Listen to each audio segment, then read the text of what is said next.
The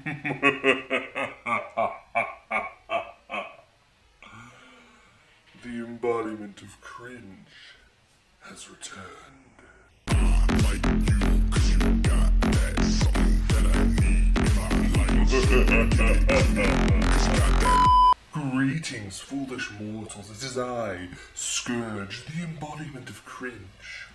After a hiatus from you due to trans-temporal and trans-dimensional interference, I have finally returned to grace you all with the might of cringe once more. On this momentous day of my return, I have decided to grace you with the foresightful information on the next manga that will likely become the next show that many mortals might despise.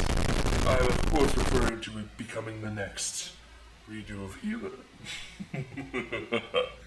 But what manga could possibly follow in the footsteps of such a deliciously controversial and cringe manga like redo of HEALER? Well, I present to you unworthy mortals, wicked trapper, hunter of heroes. But what is this manga, you might ask? Well, before we discuss the plot, I must first grace you with the backstory to this manga. Written and drawn by the mysterious manga author Wadapen, this manga was released back in November 2019 and had 10 chapters before going into a COVID-induced hiatus. However, this manga is finally coming back on October 10th, and I am incredibly excited.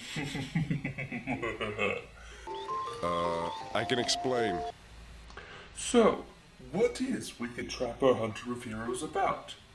Well, this manga follows a guy who is a game developer and gets isekai'd via a demon summoning circle. And these demons are basically just people, but they have horns and strong magic, and there's some adjacent races like orcs and goblins. And their king has been murdered, and one of his 2 daughters has been imprisoned, and their entire people is being slaughtered. Read over HEALER. And pillaged by the evil humanity. She's also a bit of a tsundere, and after an initial crisis, our main character makes a deal known as a stigma, which is basically a contract that binds him as her eternal manservant. The power he is gifted with is trap magic, a magic that basically lets him conjure traps.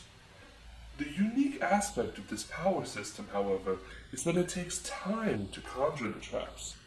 The trap's complexity is limited to the protagonist's understanding, and most importantly, his supply of magical power, a form of magic that he gets from being in close proximity to his waifu. This means that if he's far away from her, his abilities are weakened greatly. Now, why do I care about this manga? Why do I, in my infinite eldritch wisdom, take the time to grace you mortals with its existence?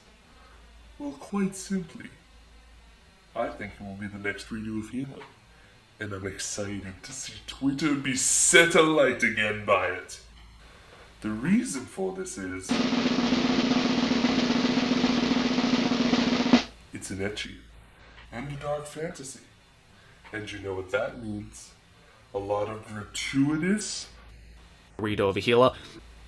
And I'll be honest, it's a bit better than redo of HEALER in the sense that it is represented as a bad act, even in the context of the show. No good character does it like in redo of HEALER, but that doesn't mean that it is portrayed well either. It does go for some shock factor, but over the course of the initial 10 chapters, I think it happened like 4 times. So if you're not a fan of something like that, you probably won't enjoy this manga. But if you don't mind it, the artwork is pretty nice, and the story is at least average. And that, coupled with its actually not totally evil protagonist, really opens up its chances to succeed redo of HEALER as the edgy, ecchi show. Or as I'm now calling them, edgy shows. Bruh. Doesn't matter if you're a fan of that, because that's what I'm going to be calling them. This is my eldritch decree. But anyways, yeah, the story is a solid 7 out of 10, with art that I've given 8 out of 10. A concept that's a bit off the meat beating, off the beaten path, makes it relatively interesting. Well then, mortals, I have returned once again. Your content stream will consist of the following. 1 video a week at least here on the main channel, and at least 1 meme a day up on my Twitter. I shall change these numbers according to results that I find in the coming weeks, and I just hope to produce more content for you all.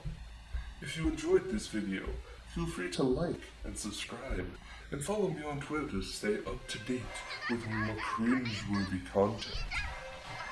And remember, cringe is power.